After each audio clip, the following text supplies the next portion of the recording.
कि घर की वो 4 मर्यादा कौन सी है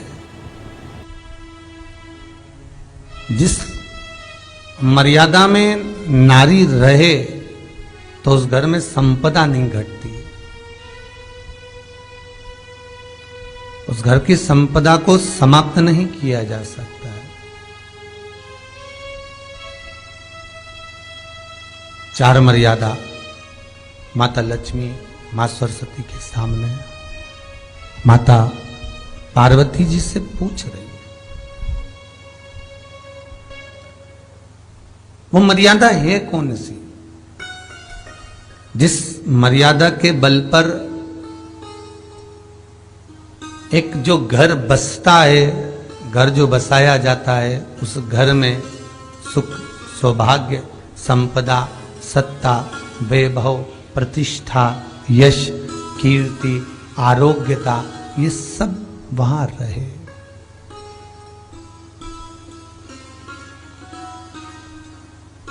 पहला, मां पार्वती ने माता लक्ष्मी को कहा, अतिथि देवो भव।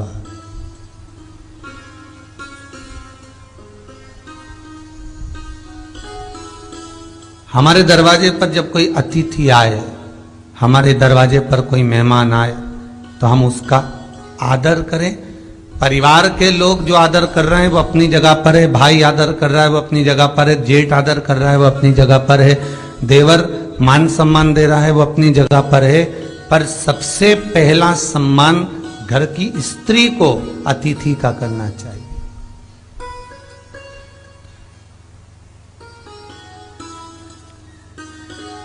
सास के मेहमान आ गए, पहचान वाले, बहुवन मालूम पड़े अपने कमरे में बैठी हुई है। मेहमानों ने आकर पूछ लिया, क्यों बहू नहीं दिख रही? बस आ रही होगी। सास गई, रसोई घर में से पानी लाकर पिला दिया। फिर मेहमानों ने पूछा, बहू नहीं दिख रही? बस आती होगी। 2 बार सास ने गिलास भी गिरा दिया कि एक आध तो आ जाओ रही ऊपर से, पर नहीं आई। जब सास ने चाय रख दी और चाय रखकर सास फिर लेकर आई, तो बहुओं के मन में आया, चलो सास ने चाय बना दी है, खुशबू ऊपर आ गई है, अब चलते हैं। और बहू फिर नीचे आई, जो मौसी आई थी, काकी आई थी, बुआ आई थी, चाची आई थी, उनको प्रणाम करा और अंदर जाकर चाय जो बनी थी उसको पिया।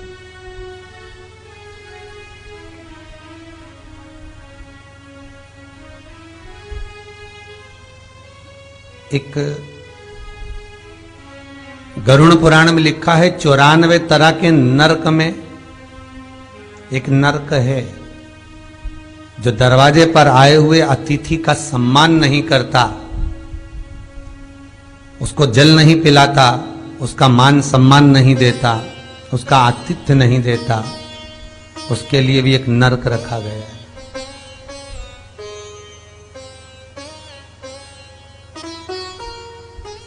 हजारों नरकों में एक नरक वो भी है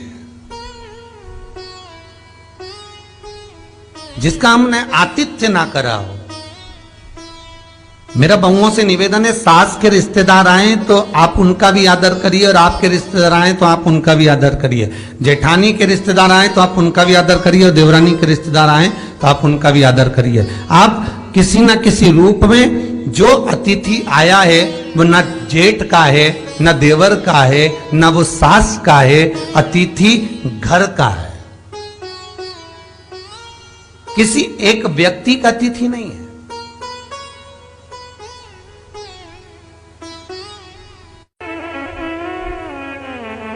बड़ी बहू सोचे कि मैं घर की बड़ी, बड़े परिवार की, मेरे पास में बहुत धन दौलत, मैं काहे को गिनूं किसी मेहमान को। छोटी बहू सोचे मैं काहे को गिनूं, मंजली सोचे मैं काहे को गिनूं, संजली सोचे मैं काहे को गिनूं।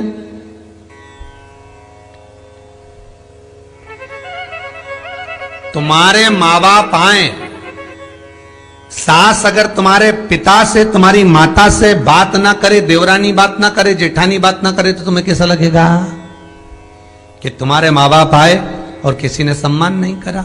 उसी तरह सास के रिश्तेदार आए, तुम सम्मान नहीं करोगी तो उसको कैसा लगेगा? फिर तुम्हारे घर के आए, वो सम्मान न करे तो तुम्हें कैसा लगेगा? आतिथ्य घर में कोई भी आए वो सबके लिए। दूसरा क्रम बताया, घर के दरवाजे पर जो तुलसी का पौधा होता है, जीवन में सबसे पहले अगर दुख आता है, तकलीफ आती है, कष्ट आता है, बीमारी आती है, रोग आता है, कोई बड़ा घटना घटने वाली होती है, कोई बड़ा कष्ट आने वाला होता है, तो लक्ष्मी जी से माता पार्वती कह रही है, घर में जो तुलसी का पौधा होता है सबसे पहले घात उसी पर होती है। तुलसी का पौधा सूख जाता है, समाप्त हो जाता है, उसके डालियां मुरझा जाती हैं, नीचे लटक जाती है, मंजरी झुक जाती है, या तुलसी के कुंडे में जो मिट्टी है उसमें फफूंद पड़ जाती है।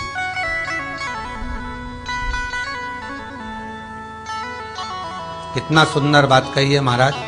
तुलसी के क्यारे में, पद्म पुराण, तुलसी के क्यारे में जो हम जल डालते हैं, वो जल हमने जब डाला और वो जल अगर नीचे गिर रहा है, उसका भी दोष वर्णन है महाराज, उसका भी दोष हमारे शास्त्रों में वर्णित किया गया। तुलसी के क्यारे में अगर जल डाल रहे हैं और वो जल जमीन पर बह रहा है, गिर रहा है, उसका भी दोष है। तुलसी के क्यारे में उतना ही जल दिया जाए जितनी मट्टी सोख ले, 2-4 8 बूंद पानी गिरे चल जाएगा। तुलसी के क्यारे में छिद्र रहता है, बूंद बूंद पानी टपक जाए वो चल जाएगा। पर तुमने तुलसी के क्यारे में जो जल भरा, लोटा भर भर के डाल दिया, और ऊपर से जो जल कुंडा भरा कर उलीच में से, अर्थात भराने के बाद जो नीचे गिर रहा है, वो दोषपूर्ण है महाराज, उसकी दोषता है।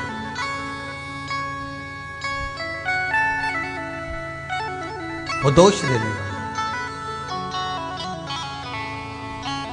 तो लक्ष्मी से माता पार्वती जी कह रही हैं कि दूसरा क्रम है घर में वैभव, लक्ष्मी, संपदा, प्रतिष्ठा, यश, आरोग्य को पाने के लिए तुलसी के क्यारे की आराधना, तुलसी के कुंड को नमन करना कर सकते। तीसरा क्रम कहा, घर में चाहे नल लगा हो, चाहे आरओ का प्लांट लगाओ, पानी का घर में छोटा छोटा आरओ प्लांट लगा रहता है, फिर भी घर के अंदर रसोई घर में एक छोटा सा मटका, मटका नहीं तो हंडा, हंडा नहीं तो बाल्टी, बाल्टी नहीं तो कलसा, पानी का भरा हुआ जो नारी रखती है, दूसरे दिन उस पानी को बाहर ढोल कर फिर वापस धोकर भर लेती है। मटका रोज धुलता है, हंडा रोज धुलता है, प्रतिदिन का। जितना जल उस पात्र में रहता है, भरता है, ऐसे ही घर में संपदा बढ़ती। 3 क्रम बढ़ता। चौथा, नारी के मस्तक पर जो चीर होता है, ये पूर्वज, इसी चीर से कथा प्रारंभ हुई थी और वहीं पर पहुंच गई। लक्ष्मी पार्वती के संवाद पर चल रही है महाराज।